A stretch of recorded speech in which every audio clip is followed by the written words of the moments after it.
É porque entrevistar um jornalista Oxente, né? é complicado. Ah, pronto, se eu começar a ter cerimônia pra falar de contas com vocês, lascou.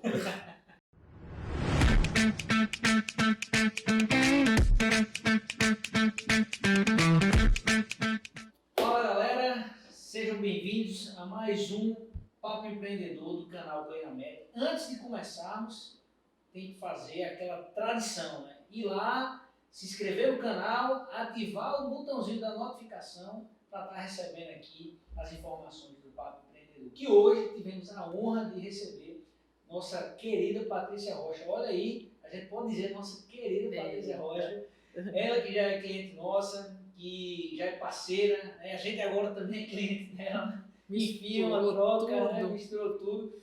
E aí, Patrícia, eu que tenho uma grande admiração por você como mulher empreendedora, como mãe, né? Como ser humana, né? Como uma ativista aí das redes sociais que vem transformando a forma como se faz marketing aqui na cidade. Então, com todos esses adjetivos, né, e muito mais, eu queria que você se apresentasse, falasse um pouquinho da sua vida, da sua trajetória, né, e como você chegou aqui nessa cidade querida, né, chamada João Pessoa. Primeiramente, obrigada pelo convite mesmo. A gente já teve todos os projetos juntos, né, Diego? Já fizemos live, já fizemos reuniões aos montes, palestras e tudo mais, e agora aqui. E essa parceria, felizmente, está dando muito certo. E vários outros momentos felizes vamos ter. Mas, se eu tentar resumir, porque senão acho que eu ficaria o vídeo, né? Falando da minha história. Pode ficar à vontade. O interessante é a galera falar, ouvir você, né? A gente é só coadjuvante. Enfim, meu nome é Patrícia, eu sou jornalista, sou formada, nascida, criada e me formei em Juiz de Fora, em Minas Gerais.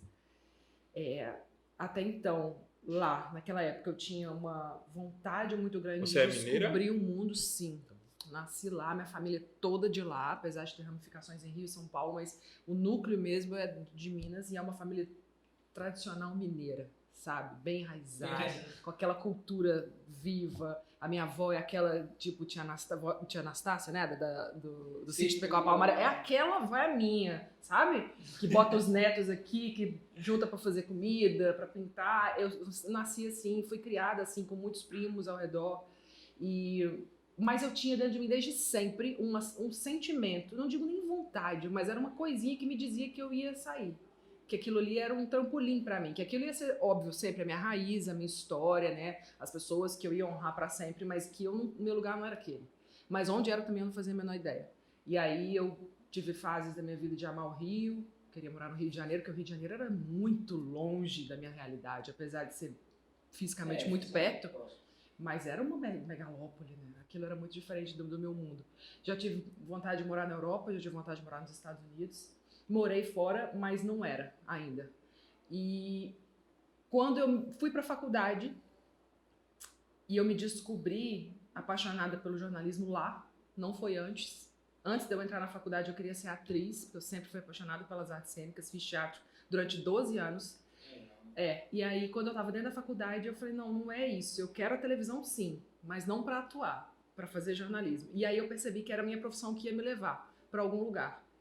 E logo que eu me formei, eu tinha certeza que eu queria ser repórter de TV. Mas sempre você começou já no jornalismo? Então, ou começou com esse primeiro de artes? Eu fiz teatro durante muito tempo, porque eu era uma criança muito tímida. E aí minha mãe me botou no teatro, porque a psicóloga que a minha mãe teve que me levar na época de tão tímida que eu era assim... Sabe o que a pessoa eu tá... Já fui, pronto, fiz teatro. você me entende. Eu lixo. Eu sou lixo no teatro. Você me entende. Eu acho que você era uma criança tímida como eu. Diego, não. Diego, não. Mas você sabe aquela criança envergonhada? Aí eu comecei a roer unha. E a minha psicóloga disse, é sintoma, porque ela tá tão agoniada e tão angustiada com esse ambiente social que ela começa a... E aí ela falou, mas não tem nada, ela só é muito tímida. E eu tinha 5 anos nessa época, 5 anos. E ela falou pra minha mãe, é uma criança muito tímida, que não tem nenhum problema, mas ela precisa desenvolver isso. Porque senão ela vai ter uma inabilidade social gravíssima no futuro. Eu sempre fui muito assim também. Inclusive eu era chamado de velho quando era criança. Que não, né, tá todo mundo pulando, rolando no canto e eu... Só que fez um efeito reverso. O teatro me levou pro outro canto. Eu comecei a ficar muito solta, muito. E eu era apaixonada pelo teatro, por estar no palco, aquele ambiente e tudo. Então eu falei, eu quero ser atriz. Aí minha mãe, na cabeça dela, pensou, não, Ser atriz é aquela menina que faz nada, que, sabe, que vende arte na rua. Ela achava que não era uma profissão séria. Sei lá o que passou na cabeça dela. Aí ela disse que eu precisava me formar numa faculdade recente e tal. E por acaso a Faculdade de Comunicação Social lá em Juiz de Fora é muito conceituada, a federal. E aí eu fui para essa área. Porque tinha um professor de teatro lá, eu falei, eu vou colar nesse cara, vai dar tudo certo. Minha mãe, eu vou entregar o diploma para ela e vou mas não foi. Né? Não, acabou que nunca mais eu entrei numa faculdade nunca mais eu subi num palco, na verdade, e me apaixonei pelo jornalismo dentro da faculdade. E aí, assim, o veículo sempre foi a TV. Eu sempre queria ter atuado em televisão, fazendo malhação. Qual foi o melhor papel que você fez? Né? Olha, você falou que fez o quê? O lixo? Eu fiz um gato. Uma vez, ela fez na minha cara, tá vendo? Eu fiz um gato, eu fiz uma raia. Tinha fala nessa, porque era a peça no fundo do mar. Para de rir de mim. E eu fiz um padre, e esse foi o mais importante, era o principal, mas eu era um homem. Eu já fiz um menino, tinha que escolher meninas e meninos, aí eu escolhi menino. Por quê? Porque tinha que ser diferente, né? Tinha que ser subversivo. Vários personagens assim, louca. E aí, nunca mais realizei isso. Assim. Desde então, o teatro ficou latente em mim, usei, inclusive, em vários momentos na apresentação, as habilidades, as técnicas que a gente aprendia, muito bom. Muito bom. Mas subir num palco, não, nunca mais. E aí, enfim, comecei, fui para a área do jornalismo, me formei. Quando eu me formei, eu tinha certeza que eu queria ser repórter de TV e eu não queria outra opção, assim. Tava bem... Porque se eu fosse para outro canto, eu ia me desviar do meu caminho. Era essa a sensação que eu tinha. Porque tem várias possibilidades, de fato, dentro do jornalismo. Várias. E eu queria isso. E aí eu me fechei, mandei currículo só nessa área, só para emissoras de televisão. E consegui um emprego com 2 meses depois que eu me formei numa emissora pequena, numa cidade chamada Ouro Preto. Vocês devem conhecer, porque é turística, é histórica, é muito bonita, linda, para quem vai visitar. Assim, você vai na quinta e vai embora no domingo. É a recomendação que eu faço. Se você quiser ir a Ouro Preto, vá, que é lindo, incrível, maravilhoso, para tomar um vinho. Aí você vai num lugar onde era... Não, você vai tipo num lugar onde era uma senzala, sabe? E ela tá lá, conservada daquela forma. Hoje virou um restaurante, então tipo, tem muita história, muito viva lá. Alguns momentos se sente uma energia daquele lugar. É muito massa. Tem uma história muito importante para a nossa história, que eu acho que todo mundo tem que conhecer, sabe? Pra gente, enquanto brasileiro, assim. A gente tem que saber tudo que aconteceu. Museu à vontade, igreja nos montes. Mas para você morar, eu não sou essa pessoa. Eu sou a pessoa urbana. Pequena. Eu preciso de trânsito, buzina, engarrafamento, sabe? Eu sou essa pessoa muito urbana, muito. E eu comecei a ficar muito reclusa, muito deprimida nessa cidade. E foi a primeira vez que eu tinha saído de casa para morar só. E as pessoas falavam, ela tá muito triste porque ela saiu de casa para morar só. E não era isso, porque eu queria sair de casa desde sempre. Eu só não estava gostando de ir lá, daquele lugar, daquela circunstância, daquela emissora. E aí um dia, Bruno, que já era meu namorado na época, vendo aquele sofrimento, vendo aquele sofrimento que eu estava, porque eu ficava realmente angustiada de ter que ir para lá com compromisso de trabalho.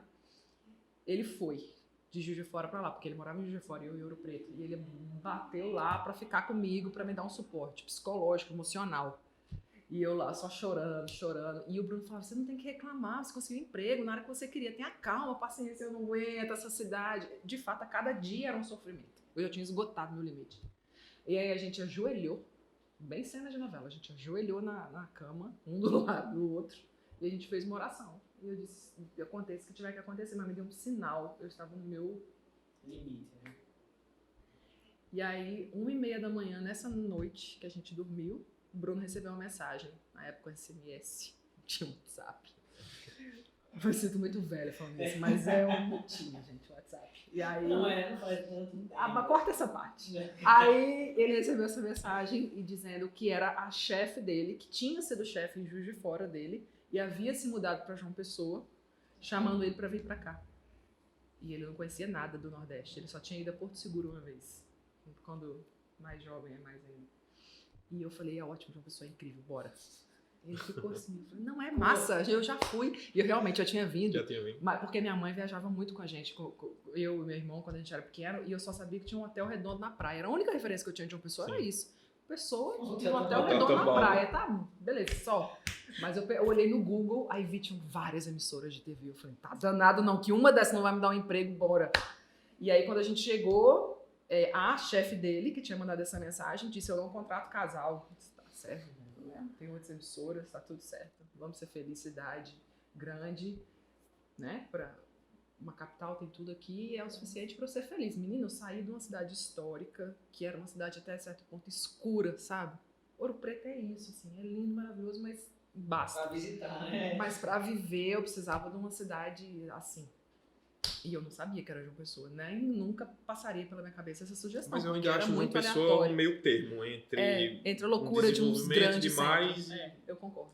É um Mas meio eu termo. Acho que tem o é bom das duas encantamento partes, aí. né? Eu acho que o encantamento da cidade é justamente isso. É a gente não viver numa loucura de um centro que eu odeio o trânsito demais, ficar preso num carro. Diego é assim, ele vai do carro, às vezes peguei carona com ele, Diego, se ele souber que tem um sinal aqui, Ele corta. mas é mais rápido, ele vai pela rua mais longe, mas ele não pega o Só sinal. pra não parar, só. Pra Que não agonia é parar. essa, gente? É. Eu sou uma pessoa um pouco acelerada. Eu sou essa pessoa, assim, que gosta de movimento, sabe? E Ouro Preto tem... Eu sou só um pouquinho acelerado. A equipe aqui disse que eu sou só um pouquinho eu acelerado. estou sabendo. Eu percebo. E Ouro Preto ainda tem um outro ingrediente, que ela é uma cidade turística, então a população é muito flutuante, então assim, não tem aquelas pessoas, sabe? Aquela pessoa tá e daqui a pouco não tá. Eu falei, meu Deus! Enfim, chegamos, isso foi em 2009, e aí desde então não saímos mais. Chegaram aqui, enfim, na terrinha. Foi. Vocês observam que desde o início, né, já é uma história empreendedora, né? A aventura que tem no empreendedorismo, decisões muito arriscadas, né? Claro, pensadas, planejadas, mas com muito risco, sem saber o que tem lá na frente. E o empreendedorismo é muito disso. Então, a sua história ela se conecta muito com a história de uma empresa, né? Você, é verdade. Colocar um empreendimento e continuando, porque assim, eu quero até dar continuidade. Né? Enfim, chegamos a João Pessoa e aí agora, quando você chegou em João Pessoa, como é que foi o desenvolvimento aí da atividade de vocês? Porque Bruno então, veio para trabalhar. Ele veio numa espécie de transferência. Não é porque são empresas diferentes, mas assim, é uma afiliada da Globo lá e era uma afiliada da Globo aqui. A chefe daqui comunicou com o chefe de lá, eles têm isso, assim. E aí ele veio cedido, porque se o chefe lá não tivesse liberado, ele nem teria a opção de ter vindo. Mas aí tudo bem, foi, pediu a demissão e a gente veio. E eu não vim empregada. Bruno estava desesperado com isso. E eu estava achando incrível. Eu não estava nem aí. Eu disse, minha gente, olha, eu estou numa capital, tá? Eu não vou conseguir emprego. Vou conseguir, relaxa. E ele preocupado que um dia se passava, porque a minha mãe tem esse detalhe. Temos que fazer essa ressalva para ser justa com ele. Minha mãe sentou numa mesa assim como eu e ele aqui. E eu me sentia assim, no século XVII. Que a minha mãe chegou para Bruna e disse, se ela não arrumar emprego, você vai sustentar ela? Foi essa cara que eu fiz, sabe? O que está acontecendo? Em que momento eu virei uma propriedade? Mas eu fiquei quieta, ele. Claro que eu vou sustentar ela. E eu assim, fica tranquila, ele vai me sustentar. Só para minha mãe ficar com o coração aliviado. E aí viemos. Tudo bem. Chegando aqui, Bruno preocupadíssimo, que eu não estava empregada, mas eu estava achando incrível. Praia, meu Deus, que coisa mais linda. E andava na praia, fim de tarde, sabe? Assim, novela eu estava achando incrível. E aí, uma semana depois... Tinha uma pessoa também de lá de Juiz de Fora tem uma colônia aqui em João Pessoa. Tem muita gente, sério. Muita gente. Já tinha uma menina que era de lá, que Bruno conhecia ou não. E o Bruno comentou com ela, olha, a Patrícia está aqui, é recém-formada, se tiver uma oportunidade. Uma semana depois abriu uma vaga de repórter de TV na emissora que na época chamava TV Clube, que é afiliada da Band. Uhum. Hoje tem outro nome, TV Manaíra. Na época era TV Clube. Enfim, e eu fui. Para encurtar essa história, que ela é bem longa. Eu fui como repórter e fiquei 6 meses lá. Depois de 6 meses, a apresentadora oficial do programa teve uma dor de dente e precisou sair, ficou uma semana de urgência de atestado. Não tinha ninguém para botar, me botaram para apresentar esse jornal. Fiquei uma semana apresentando o programa. Nessa semana, um outro cara de uma outra emissora, na época já afiliada da Rede TV, que é a TV Arapuã, aqui, estava começando a implantar o jornalismo, que não tinha. Até então era só programa policial. E aí eles estavam querendo pegar gente nova para dar uma balanceada com o Hildebrando Neto. Renovar, né? Que era um nome já de destaque aqui, consolidado aqui em João Pessoa. Então eles queriam o Hildebrando e uma pessoa nova. Uhum. Sei lá, na cabeça deles a ideia era essa. E aí eu fui chamada para Arapuã na época para ser repórter e apresentadora já. Fiquei mais 6 meses nesse projeto novo de jornalismo que eles tinham, até que a pessoa que tinha chamado o Bruno, que tinha mandado a mensagem de madrugada, que tinha dito que não contratava casal, falou, quero, venha. E aí foi ela mesma que me contratou, então foi muito melhor. Porque se eu tivesse entrado no começo pedindo emprego, eu entraria numa condição. Uma condição. Eu entrei 1 ano depois, a convite, eles me tiraram de uma outra emissora, então foi muito melhor. Já tinham visto você de alguma Isso forma? foi 1 ano depois que eu cheguei, né? Que eu passei 6 meses em uma e 6 meses em outra. E aí eu tava como repórter só. Eu fui contratada como repórter da TV no mês de setembro. Quando foi na virada desse ano, a gente sempre faz escala, né? Jornalista ou trabalha no Natal ou trabalha no Réveillon. Vocês não conhecem essa realidade? Nem A quero. gente trabalha nos dois. A gente trabalha nos dois. Tá bom. Enfim, era isso. E aí quem entra primeiro novato, lógico que vai pro Réveillon, que é pra se lascar mais. E aí eu fui pro Réveillon. Nem Fiz o estagiário. Réveillon. Nem estagiário. Brincando, Cobri e trabalha fui nos dois. estagiária. Aí eu cobri a virada de ano nesse Réveillon, o primeiro que eu cheguei, na apresentação do Bom Dia Paraíba. E aí eu não voltei mais. Depois eu não voltei para reportagem, eu continuei na apresentação desde então. E aí, como foi dividir a...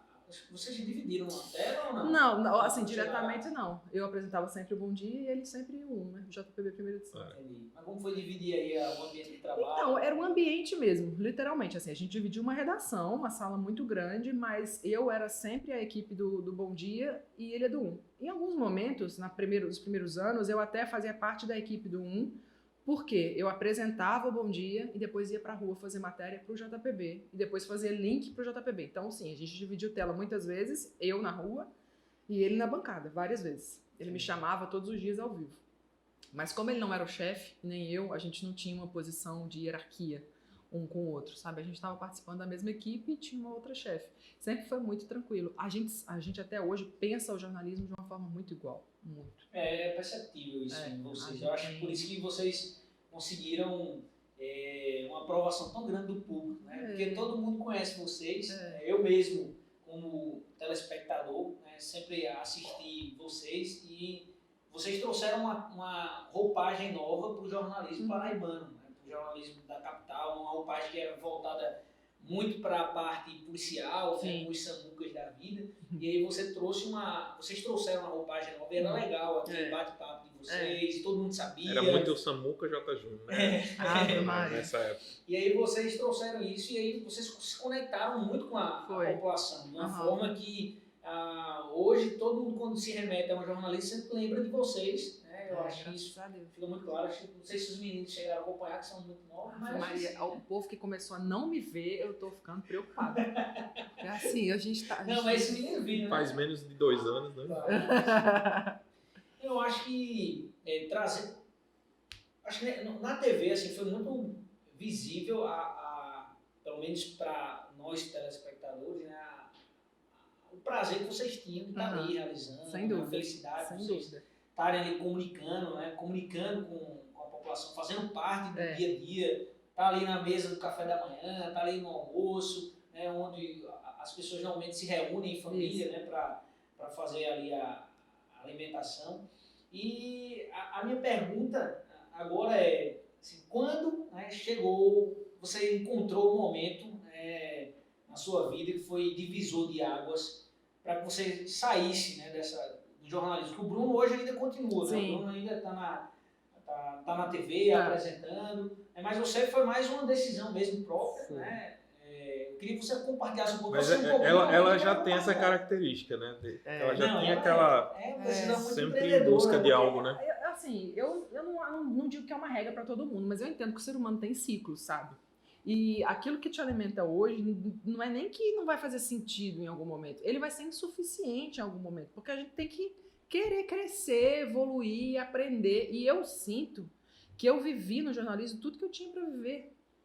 Sabe, mesmo não tendo ido para Rio e São Paulo, porque as pessoas olhavam para mim e falavam, você tem que estar no JN. Eu disse, não quero estar no JN, porque isso vai depender que eu moro no Rio. Eu morar no Rio, onde é que eu vou morar? Que salário é esse que eu vou receber? Que qualidade de vida eu vou ter? Onde é que eu vou criar meu filho? São escolhas de vida, né? Tem todo um contexto. E eu não queria. Então, assim, eu me realizei aqui e eu vivi aqui. E eu tive todas as oportunidades que eu queria naquele momento, naqueles anos, aqui. E eu tive. E eu vivi todas as transmissões, todas as matérias, todas as coberturas, tudo que eu queria fazer. E aí, aquela Patrícia que sonhava com isso na faculdade, que queria TV desesperadamente 10, 15 anos antes, ela tinha outras ambições num determinado momento, que a TV não me supria mais, e não supria mesmo. sabe? Era o tipo de coisa que eu olhava assim e eu comecei a perceber quando eu chegava na TV 4h30 da manhã e não tinha um problema que fosse problema pra mim. Porque tinham duas situações. Uma, eu achava que todo mundo estava errado, no fim das contas, esgotada de estresse. Eu tive uma estafa grande. Sabe aquela workaholic, assim, que tem síndrome de burnout? Eu tive isso. Eu tenho certeza. Porque eu chegava lá e eu achava que todo mundo estava feito coisa errada. Brava com isso, brava com aquilo outro, com as pessoas. Mas eu pegava pra mim e resolvia. E eu falei, isso tá errado. Porque é óbvio que se eu tô achando que tá todo mundo errado, o erro tá em mim. Não tenho a menor dúvida. Você tem que ter o senso de saber quando é que você não cabe mais no lugar. E eu não posso acreditar que todas as pessoas, de repente, desaprenderam. Não, quem estava desconectado era eu. Só que você internalizar esse processo, você entender, tipo, tá, então o que aconteceu comigo? Então mudou, foi as minhas prioridades, as minhas referências, meus sonhos não fazem mais sentido. Isso demora, é um processo para você internalizar.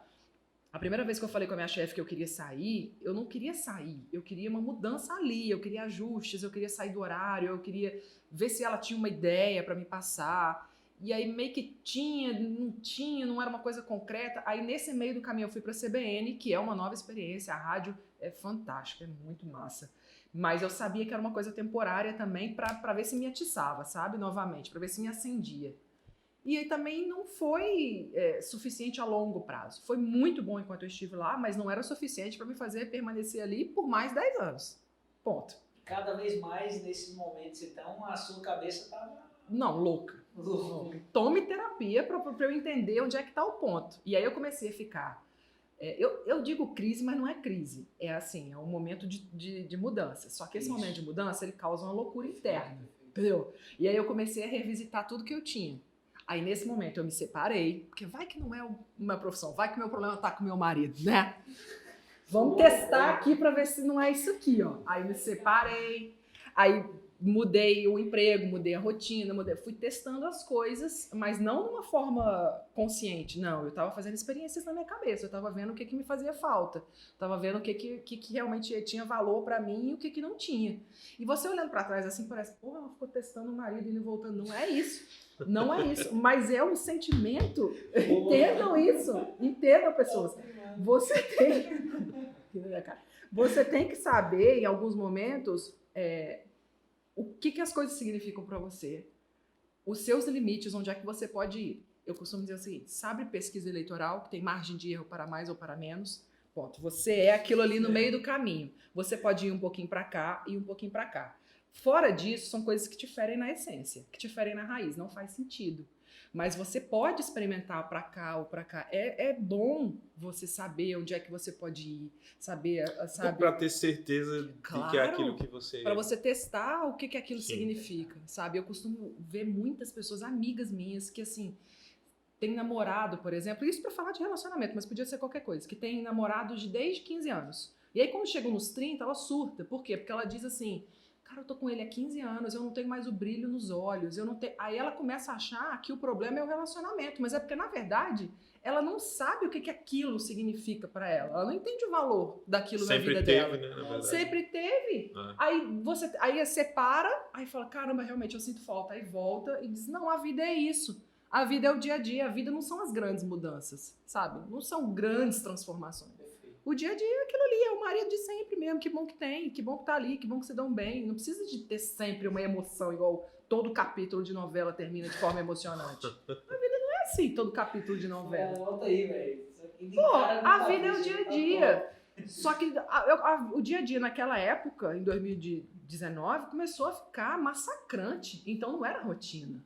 Era sacrifício. E eu olhava pra mim, todos os dias as pessoas falavam, como é que você acorda 4 horas da manhã? Eu digo, porra, eu acordo feliz. Eu vou trabalhar maravilhosa. Eu amo chegar na empresa e não ter ninguém, sabe? Amo acender a luz da redação. Amava fazer aquilo. E de repente eu acordar às 4 da manhã, virou um tormento. Eu falei, tá errado. Isso tá errado. E eu vejo muitas pessoas que continuam sentindo que tá errado e ficam. E eu não vou ser essa pessoa. O grande link que eu queria fazer ele puxar, por isso que eu lhe admiro tanto como pessoa, né? E ainda mais por ser uma mulher, que hoje na sociedade ainda a gente encontra muita divergência, né? E você como mulher, como tomar essas decisões, né? De testar, né? Até muito de de encontro ao que a sociedade pensa de uma forma geral, mas você pensar em você, na sua felicidade, mesmo com a cabeça ali fervilhando, eu acho que o ideal não, o interessante é ver esse poder de decidir, né, de fazer o que você está procurando, né, buscando sua felicidade, tentando encontrar um caminho, né, para a felicidade. E eu acho que isso vai muito da mentalidade mesmo. Eu acho que é muito importante nós, como seres humanos, como empreendedores, porque na área empreendedora tem muito disso, de você testar, até dar certo, testa aqui, testa ali. Eu vejo muito isso aqui na nossa empresa. A gente testa um negócio, não dá certo, aí a gente tem que testar. Como a gente fez aqui recentemente, a gente fez uma dança de equipe, trouxe um funcionário para um lado, trouxe outro para o outro, não deu certo, aí teve que remover tudo de novo. E depois teve que recontratar. Enfim, testando até encontrar um caminho. Né? Não é que vai ser um caminho sempre retinho, bonito, retilíneo, não. O interessante de Patrícia é que as decisões que ela toma são decisões relativamente... Apesar de que você fala, a vida é isso, mas às vezes você, durante o histórico, você tomou decisões que era assim. Você estava indo aqui e você disse, não, vou aqui agora. Vou ali agora, entendeu? Então não foi nada fácil. Como o Diego falou. Então, desde nova, você já demonstra essa característica nas decisões. Pô, eu morar em João Pessoa, né? Sempre teve essa pegada. E agora tu tá empreendendo, sendo empresário. Você nunca tinha sido empresária na vida, de fato, né? E agora tá empregando. Como é essa sensação? O que é que isso tá te realizando atualmente? É maravilhoso. Eu sempre falo isso também, porque assim, a gente tem uma visão do mercado limitada, que a gente só descobre o que acontece e as múltiplas possibilidades que a sua profissão, que as suas valências te dão quando você tá lá, quando você se joga. Porque o tempo todo que eu fiquei fazendo planos, fazendo conjecturas, mas o que eu posso fazer na minha vida, eu nunca imaginei estar fazendo o que eu tô fazendo hoje, porque eu não tava aqui para ver. Eu não testei. Eu não tinha a sensação do que o cliente quer, o que eu posso oferecer. A única coisa que me pensava pela cabeça era, o que eu sei fazer na minha vida é apresentar jornal. Apresentar jornal eu não tem como vender assim, entendeu? Pros outros. Me deixa apresentar um jornal aí. Não tem como. Eu não faço um doce, eu não sei fazer... Eu não sei. Eu não sei fazer nada que eu consiga vender assim. Então eu estou fadada a não vender nada. Na minha cabeça era isso. Quando eu pedi demissão, eu não sabia o que eu ia vender, do que eu ia viver. Eu não sabia nada. Mas eu não tinha a menor ideia. A única coisa que eu sabia era, eu tenho certeza que eu tenho que dar esse passo. Se eu der daqui a 6 meses, eu vou ter atrasado 6 meses. E o que eu acho massa do que você fala é que tudo que você fez, em uma coisa que acho que você deu certo em tudo que você fez, que você sempre foi no seu plano A. Sim. Eu não vejo você falando assim, não, mas eu não fiz isso porque não tinha um plano B ali, se desse errado, não. Você foi e foi. Foi. Se sempre der errado, foi a gente o plano volta. A. Né? E eu acho que isso é uma característica do empreendedor. Muitas vezes a gente fica com medo de fazer alguma coisa, ou, pô, não, mas se eu fizer, eu vou com um plano B ali. Sim. E aí você. Eu não tinha plano B. Você mas perde um pouco da atenção. Eu tenho a sensação que há uns 6 meses, 1 ano, porque eu ficava achando que eu tinha que ter um plano B. Sempre. E eu não tinha um plano B. Não tem que ter um plano B. A única coisa que eu tinha era, eu falei, eu vou fazer uma reserva financeira aqui para não passar fome. Porque eu tenho um filho para criar, eu tenho que ter essa responsabilidade, eu tenho uma casa.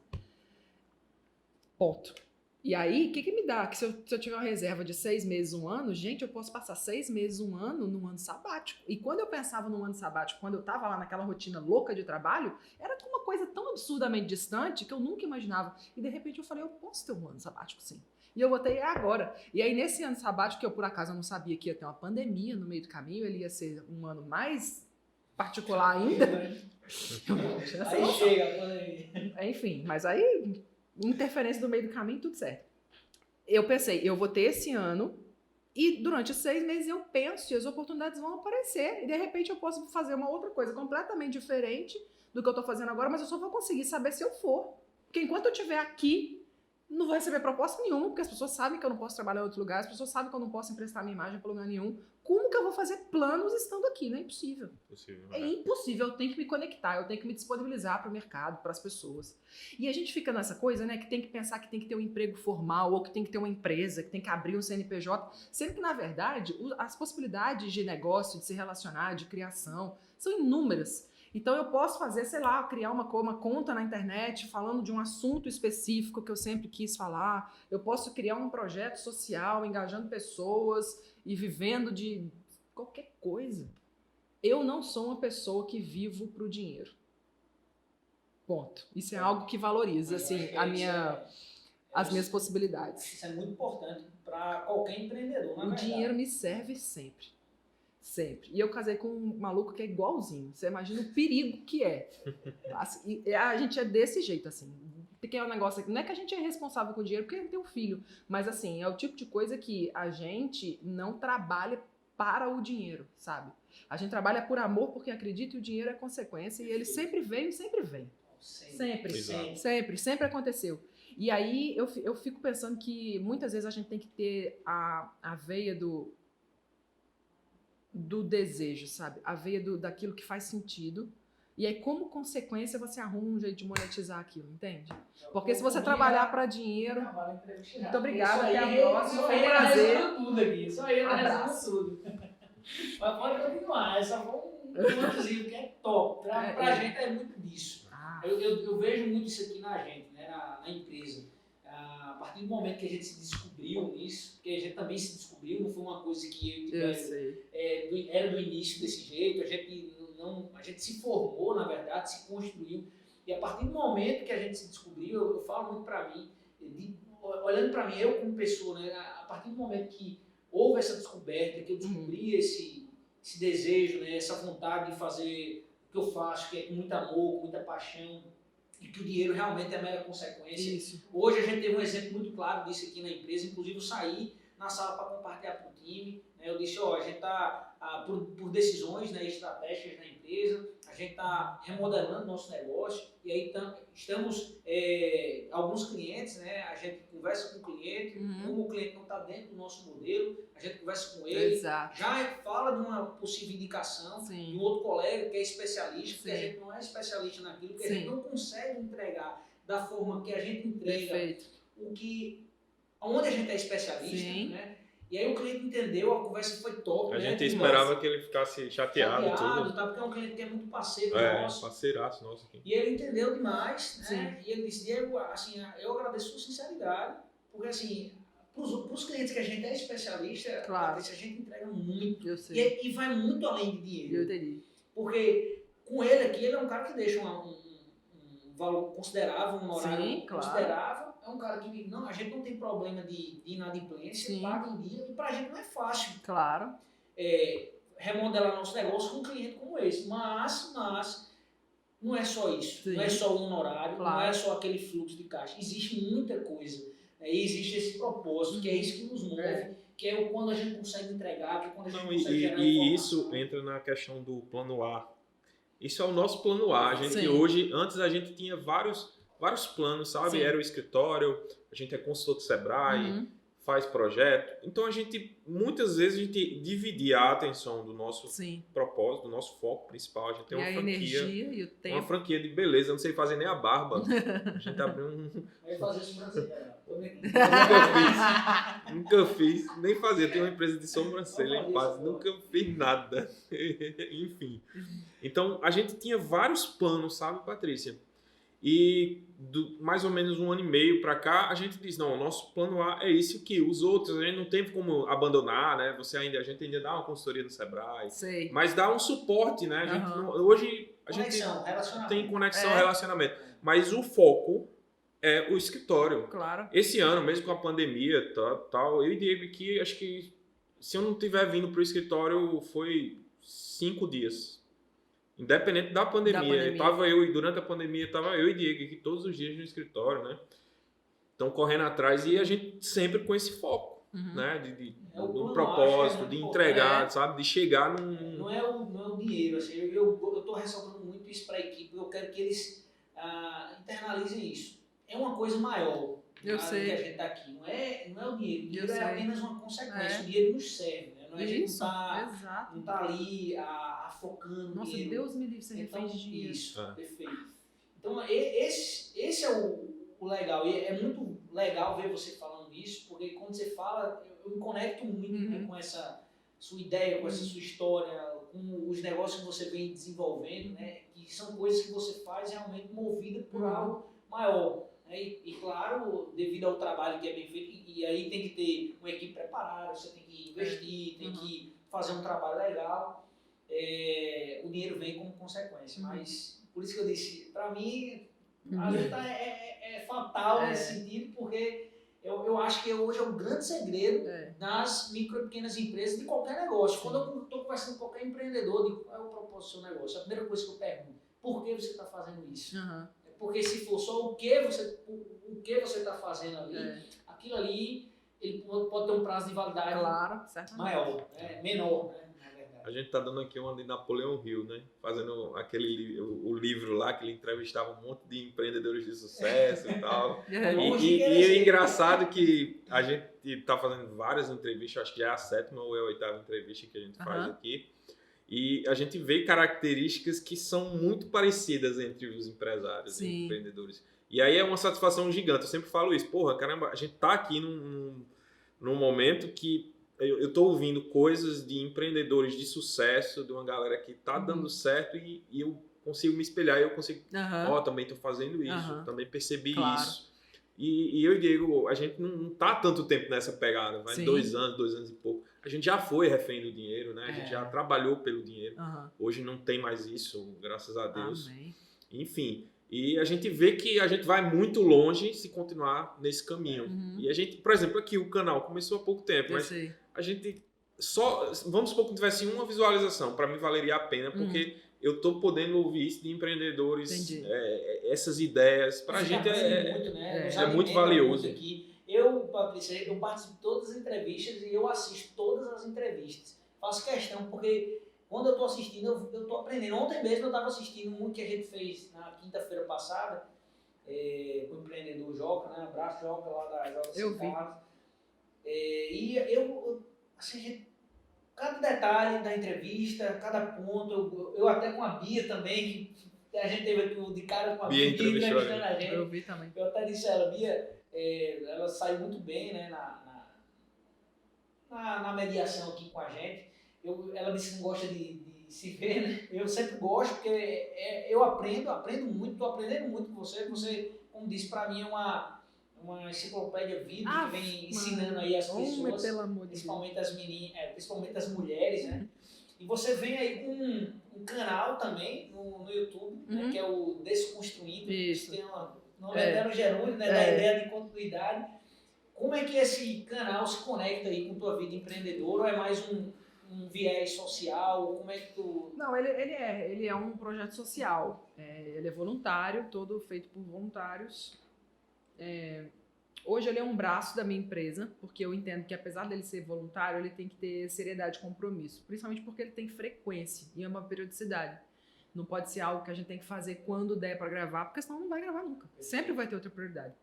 E aí a gente tem um grupo, que foi um grupo de pessoas que a gente já se conhecia de outros momentos, mas por algum motivo estávamos todos conectados nessa mesma sintonia. Durante a pandemia, a gente começou a fazer reuniões para conversar como é que a gente poderia colocar isso para frente, né? Essas inquietações internas, sabe? Quando eu estava na TV, eu sempre tive essa preocupação social com o jornalismo muito grande. Isso sempre me moveu muito. A possibilidade de eu fazer algo pelas pessoas, de mudar a vida das pessoas, de fato, concretamente. É um asfalto que você consegue colocar numa rua e aquilo muda a vida da pessoa. É uma cirurgia que você consegue intermediar junto à Secretaria de Saúde e aquilo muda a vida da família inteira.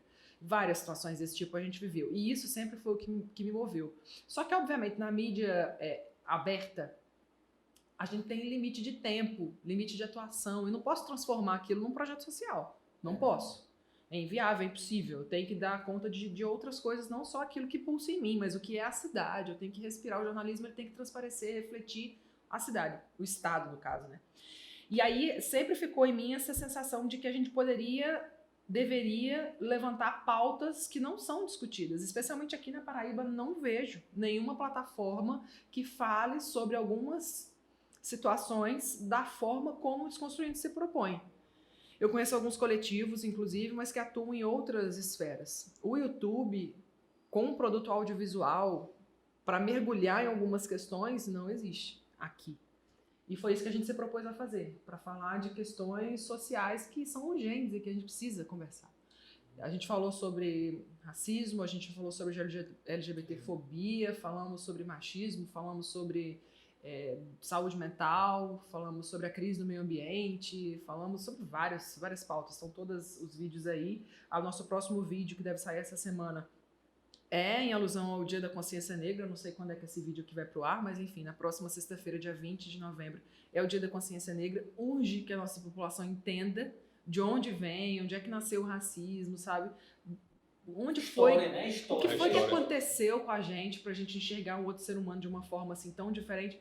E é engraçado que muitas vezes a gente tá falando de pautas que para algumas pessoas são óbvias, para outras tantas não são mesmo, não são nada. E, às vezes, Pelo muito contrário, são sendo desnecessárias. relativizado, né? Então, assim, a gente tem que falar, sabe? A gente não pode abrir mão de ser uma voz para falar sobre essas pautas. Porque se eu tenho meu espaço de privilégio em algumas discussões para trazer à tona e fazer com que algumas mulheres, alguns homens me ouçam, me entendam, me vejam, me dê visualizações, outras pessoas não têm. Então eu tenho que usar o que eu tenho, sabe? A capacidade que eu tenho de Inclusive, comunicar. pessoal, São Sim, quantas não, pessoas construindo, né? no canal o Ixi, projeto? o projeto mesmo da gestão, ou seja, pessoas que fazem produção, edição, pesquisa, umas 8, eu diria.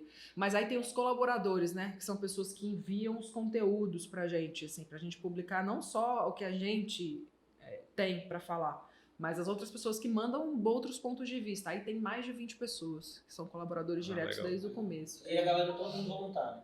Todo mundo voluntário. Show de bola. Pessoal, sigam lá o Por Desconstruindo. favor. Pedro, bota aí na descrição do vídeo. Inclusive, já estou inscrito lá. Agradecido. Você tá inscrito? Ei, Ainda não, vou escrever. Gravíssimo isso. Pedro e Pedro inscrito?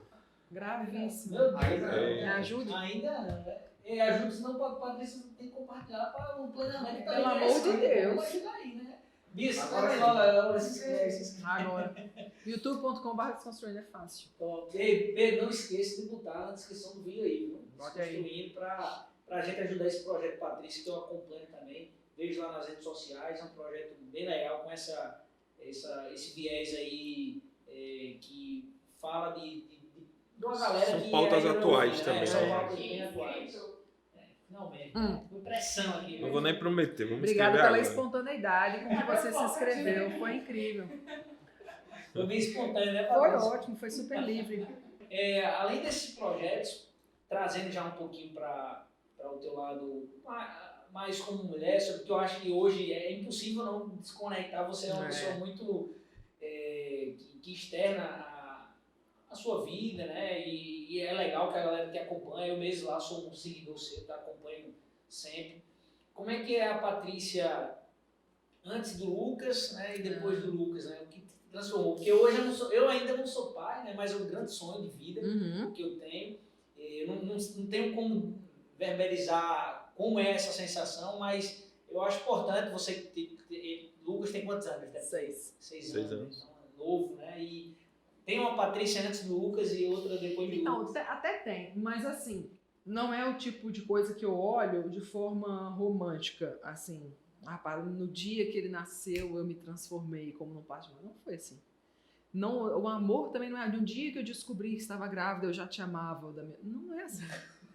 A vida não é assim. Boa. A maternidade, ela é construída no dia a dia, sabe? É um processo individual de cada um e muito particular. Cada um vivencia isso de uma maneira.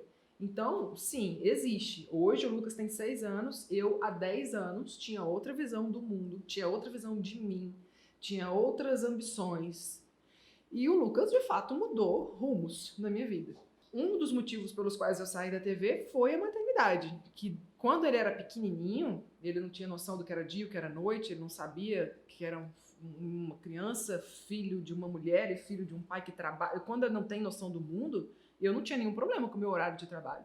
Mas quando ele começou a se enxergar e perceber que ele era uma pessoa diferente de mim no desenvolvimento infantil, isso acontece, né? Ele, em algum momento, ele acha que ele é a extensão da mãe. E depois, quando ele percebe que a mãe sai e volta, e aí ele começou a me pedir para ficar, isso começou a fazer em mim, brotar em mim um sentimento de que eu precisava construir essa possibilidade de estar com ele. Eu sei que essa ânsia que muitas mães têm quando saem para trabalhar, essa angústia, é normal, muitas têm. E eu não poderia ter só isso como um guia na minha vida, porque eu não posso fazer tudo na minha vida que meu filho quer que eu faça. Quando eu saí agora para vir gravar, ele perguntou: quanto tempo você vai demorar? Ele manda áudio para mim e fala: mamãe, você já está voltando? E aí, se eu começar a fazer tudo, eu não vou ter a minha vida. Eu não vou trabalhar, eu não vou poder ficar no quarto com o pai dele, que ele fala: vem ficar comigo na sala. Então, não é como que eu simplesmente estava cedendo a um apelo dele. Não, não é. É uma coisa que eu estava sentindo que se eu continuasse naquele caminho de acordar de madrugada e não ter o amanhã com ele, aquilo ali a longo prazo ia me massacrar. E eu sabia que não era algo que eu tinha que driblar como mães têm que fazer o tempo inteiro. Não, era realmente um empecilho, era uma barreira que eu tinha que romper de alguma forma. Então hoje, por exemplo, que eu tenho meu horário, isso é uma coisa maravilhosa. Isso é top. Eu tenho meu horário, às vezes eu falo: hoje eu vou pra reunião às 10 da manhã, pois eu vou sair da cama às 9h30. E aí eu fico com ele, na cama até as 9h30. Sabe o que é uma realização, assim? Sabe? Tem gente que quer, sei lá, ganhar na Mega Sena. Eu quero ficar na cama com meu filho até as 9h30. Isso pra mim é um prêmio, é uma conquista. E isso faz, obviamente, permeia todas as minhas decisões, todas as minhas visões de mundo. Mas dizer pra você que é uma coisa que eu sou mãe antes de ser qualquer coisa, não sou. Porque se eu for, em algum momento eu vou ser maçante para Lucas. Eu não posso dar a Lucas essa responsabilidade de ser tudo na minha vida. Ele não pediu isso para mim. Se eu não tiver muito inteira, se eu não tiver com uma saúde mental muito equilibrada, se eu não tiver um meu autoconhecimento muito firmado, se eu não tiver um amor próprio... Mas isso faz também ajuda na claro, educação e prepara ele para o mundo. Sim, e eu tenho que entender que ele é do mundo. Você tem que entender que... exato. Ele é Eu do acho que mundo. da forma que você fala, eu fico com essa percepção. Sim, eu não posso... Que você não está criando ele para você. Pra mim. Você está criando ele para o mundo. Eu quero criar ele para ser livre. E eu quero que ele esteja do meu lado porque ele quer. Eu quero que ele esteja do meu lado porque ele vê vantagens em trocar uma ideia com a mãe, entendeu? De eu sentar quando ele tiver 18 anos e ele podendo fazer tudo que ele puder fazer, ou com 20, com 25, 30 anos, e de todas as opções que ele tem, ele escolhe estar comigo. Ele escolhe sentar na mesa e beber uma cerveja comigo e com o pai dele. Mas porque ele quer, não porque ele sente essa obrigação, entendeu?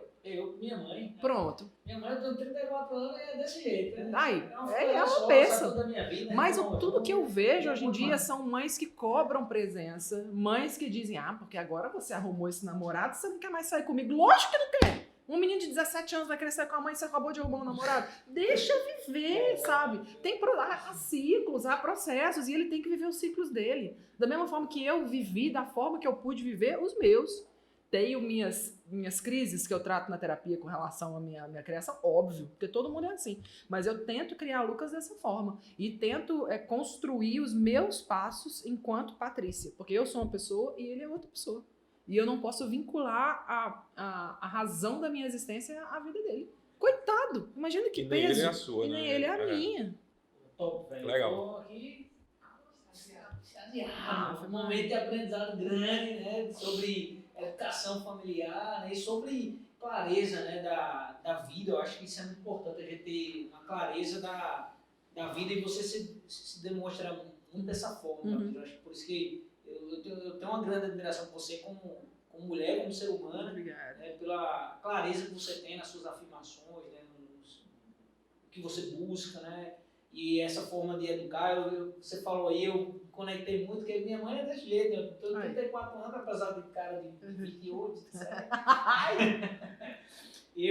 gente tem uma relação muito boa, né? A gente tem uma relação, todo mundo, inclusive ela trabalha aqui conosco, e todo mundo vê como é a relação aqui da gente, né? É uma relação bem aberta, tranquila. Minha mãe sai comigo, viaja. É engraçado, os amigos de dia, tudo conhece a mãe dele. Exato, é maravilhoso. Chama de penha gostosa, né? Os caras fica tirando onda, eu acho que penha gostosa, o nome dela é Maria da Penha. Tem uma relação muito boa, todo mundo tem uma relação muito boa com ela, devido a essa construção, né, que foi feita. E eu acho que isso é muito sadio, ela me criou muito pro mundo. E aí, um beijo, mãe, te amo, sabe disso. E aí, Tibério, contigo agora, a pergunta capciosa é sempre tua. Ele faz as perguntas dele e ele ainda manda eu fazer a minha, né? Tipo... E quando eu tô fazendo, ele ainda termina. Esse é um chefe. Do nada o bicho tá falando, velho, pergunta aí agora, do nada, tipo assim. Não, mas eu acho que tu tem alguma pra fazer aí, mano? Eu tenho uma última aqui. Faça aí, que eu vou... Vai formular tudo. Vai. Essa é uma coisa mais filosófica, né? Porque a gente tá entrando aqui. Mais filosófico. Mas porque já tá filosófico, né? Eu só tô aprendendo. Eu sou um eterno aprendiz aqui com esses empreendedores. Patrícia, já agradecendo a sua presença, mas eu queria saber, hoje, você consegue se enxergar daqui a 10 anos? 10 anos é muito, né? 5 anos.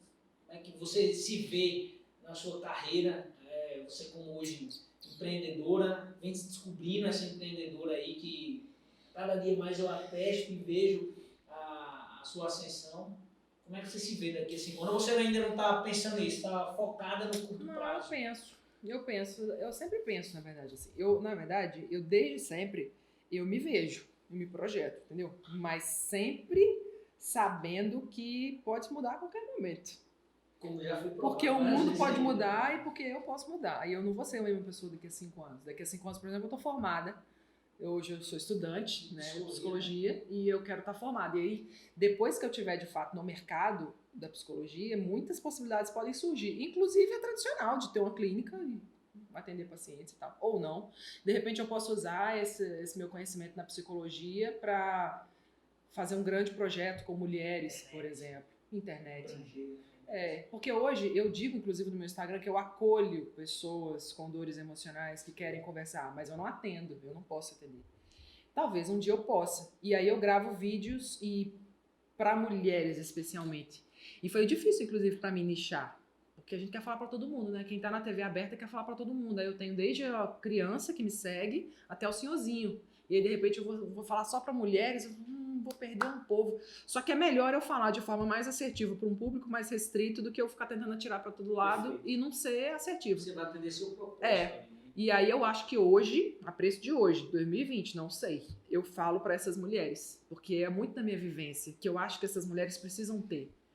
Eu me identifico, e as mulheres que se identificam comigo, de repente eu posso compartilhar do que eu acredito, das ideias que eu tive, das lições que eu já aprendi, mas depois que eu me formar, isso pode ter outras proporções, né? Eu quero escrever um livro, na verdade eu escrevo esse livro de forma safada, há uns 2 anos, assim, na hora que me dá na cara, aí eu passo um mês, eu escrevo um capítulo, aí depois eu passo 3 meses sem encostar. Aí depois, enfim, tem várias coisas, mas pode ter tudo isso aí daqui a 5 anos. E a gente pode saber alguma coisa do livro? Assim, do livro? É um livro sobre relacionamento. Relacionamento? Fala sobre situações que as mulheres passam na vida, sempre com o fio central do relacionamento. Não é um livro autobiográfico, não é uma ficção, não é um romance, ele é um livro sobre situações concretas da vida, dividindo um pouco das experiências minhas que eu tenho, dos meus pontos de vista sobre em alguns momentos que os casais passam, assim. Legal. Patrícia, uma pergunta. Tenho medo dessa Qual é a Patrícia que a gente não conhece? O que é que te deixa brava? O que te deixa feliz? O que é que tu gosta de fazer quando tá em casa? O hobby que você tem? Nada a ver com empreendedorismo, ou pode ter a ver. O que é que você... Então, o que eu amo fazer, eu amo ficar em casa, realmente. Eu amo ficar em casa. Da roupa mais largada que tiver. Amo sentar na minha varanda e beber uma cerveja comigo, com o meu marido, com os meus amigos. É melhor, maravilhoso. Assim, pra mim é celebrar a semana, sabe? São momentos que me deixam muito feliz. Amo amigos na minha casa. Sou uma pessoa muito caseira. Sempre fui. Sempre. Desde adolescente, assim. Apesar de ter farrado muito, mas o que me realizava mesmo eram as pessoas que eu já conhecia, sabe? Criar vínculos, assim, conectar com pessoas. E aí, como marido, filho, amigos, enfim. É a coisa que me deixa feliz, que é não ter fim de semana sem trabalho. Eu sei que eu vou ficar 48 horas fazendo nada, só comendo coisa boa, bebendo e conversando. Isso pra mim é realização. Amo viajar e trabalhar também. É uma coisa que me motiva muito. Agora, eu odeio várias coisas, talvez. Talvez eu odeie algumas coisas. Eu odeio, por exemplo... gente folgada é uma coisa que me ativa um bocado. Gente que invade o espaço do outro. Que não deixa de ser gente folgada. Mas assim, gente que entra sem cuidado, que dá palpite onde não foi chamado, sabe? Gente que impõe a verdade sobre mim, que sai rasgando, porque é assim que tem que ser. Meu amigo, deixa eu viver o meu propósito, a minha vida, as minhas verdades, e você tem a sua e tá tudo certo. A gente pode chegar num objetivo comum, pode. Eu estou aqui, inclusive, para dizer como eu acho que tem que ser, mas não tenta impor sua verdade pra mim, não. Sabe? Eu vi, por exemplo, são coisas pequenas que eu fico brava realmente. Aliás, eu já fiquei mais brava. Hoje em dia eu tô tentando entender que cada pessoa dá o que tem. E muitas vezes as pessoas não têm muito a oferecer. Né? Eu fiz dia desses uma depilação. E aí vai a Patrícia botar a bexigueta da depilação nos stories. E a mulher falou pra mim, eu acho desproporcional fazer depilação em plena pandemia. Ponto. Aí eu mandei pra ela, esse é o seu ponto de vista, certo? Ela falou, sim, eu acho, porque eu estou preocupada, porque as pessoas estão se infectando, porque meu fulano que é próximo de mim. Eu falei, isso é você, certo? Ela disse, certo. Então, tá bom. Eu não entendo a necessidade que ela tem de vir falar uma coisa que é pra ela, nem conheço. Mas tudo bem, se ela quis me falar, tá. É ser muito folgado. Eu só não dou conta que ela venha querer dizer que essa é uma regra pra todo mundo, porque não é.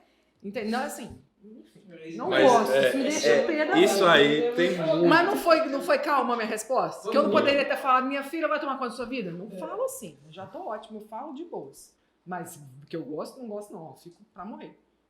Mas as pessoas são assim, fazer o quê? As pessoas são assim, elas têm necessidade de falar. Hoje, assim, às vezes eu vejo que muita gente tem a necessidade de impor sua opinião Sim. e às vezes sem nem conhecer o que está falando. Exato. A pessoa não vai, não estuda, não vê a fonte. Exato. E quer, pronto, aquela é a opinião dela Eu e já ponto, vi acabou. gente falando no Twitter assim, eu não estou aguentando, não queria falar, mas aí falou.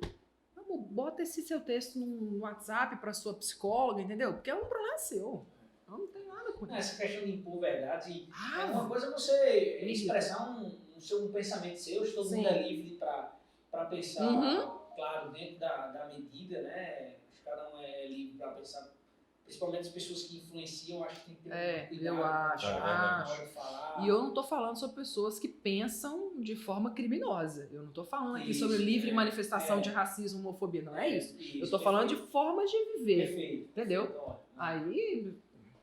porque aí a galera é muito folgada, você tá Muito. fazendo negócio e a pessoa vem e coloca um dedo como se fosse Tá da tua vida, danado. querendo impor Não. Agora chegando aos momentos finais, eu só gostaria de fazer as considerações finais aqui, agradecer a você, Patrícia, primeiro pela disponibilidade, segundo por ser essa pessoa sempre gentil, sempre acolhedora, né? Eu espero que quando você começar a atender, você continue com esse termo, né? Acolher. Eu acho que ele é muito mais poderoso, muito mais verdade. agregador, aproxima muito mais. Concordo. Você tem o poder de se conectar com as pessoas, né? É um storytelling vivo. A gente fala muito de storytelling no empreendedorismo. Sim. Você tem muito esse storytelling com a conexão com as pessoas. Né? A gente vê muito isso nas suas redes sociais, na sua vida. Então a gente... Por isso que na hora da abertura eu falei da nossa querida Patrícia Rocha. É um exemplo de plano A, né? Gostei da entrevista dela, porque é uma coisa... Isso é a questão do plano A, eu acho que, assim, pra mim é uma coisa que eu acredito muito. Cara, eu venho lendo um pouco também sobre isso recentemente, e eu me conectei muito. Isso faz com que você tenha sempre aquela pegada de focar em algo, né? Se você faz algo bem feito, cara, não aquilo ali, dúvida. não tem dúvida que vai dar certo. E aí, pessoal, quem não reparou, aqui tá as canecas. Vocês estão muito profissional, viu? Mas enfim, Patrícia, gratidão, obrigado por ter se disponibilizado a compartilhar seu conhecimento, né, compartilhar aqui, porque eu tenho certeza que quem vai assistir o vídeo vai aprender muito, eu vou reassistir, eu vou aprender mais. Obrigado por estar sempre ensinando, compartilhando conhecimento. Eu tive uma tarde aqui de aprendizado com você. Muito obrigado por ter... E ela é sempre disponível, né? A gente tem uma relação ótima com ela. Tem um ponto que a gente... Falando um pouco sobre aqui a relação que você tem com... A gente sempre que tem vários clientes que a gente tem dificuldade de comunicação. Às vezes você quer ajudar ele, quer uma informação, quer passar uma informação e às vezes o próprio cliente não tem essa disponibilidade. E com você não, sempre foi uma relação muito boa, sempre disposta a aprender e sempre disponível para a gente, tanto como para lhe ajudar, como para nos ajudar, né? Isso é muito bacana. Eu falei isso com o Diego da outra vez. Lembra quando a gente tá fazendo a live que eu disse o que eu não sei, eu tenho consciência que eu não sei, eu delego. Se vocês vão falar alguma coisa para mim de contabilidade, quem sou eu para dizer que meu filho, eu não sei nada. Eu ouço assim, ó, como quem tá ouvindo, sabe, Bíblia. Porque eu sei. Se vocês falaram Mas pra mim, tá tudo certo. né, Mas, lógico, mas a relação tem que ser essa, né? Tem Tem que que ser ter. de você saber que você está delegando para alguém que vai acrescentar e que vai fazer você ficar melhor. Enfim, obrigada mais uma vez. Estou disponível sempre. Agora vocês têm que ir desconstruindo, não era? Mas se chamar, eu vou, papai. Vamos pensar nisso aí, pra gente fazer Bora. esse cross. Habilidade tradicional. Olha, a pessoa que já pensa, olha, valoriza o estagiário, aumenta o salário para ela. Ei, calma, Patrícia. Calma, Patrícia. Com certeza eu quero ter daqui a 5 anos na sua vida. Você e Patrícia vão fazer. Muito bem. Tamo junto, treinamento, vamos, Amém. papai. Treinamento E no geral. canal também. Tamo junto, fecha lá. Tchau. Valeu, Patrícia. Valeu, pô.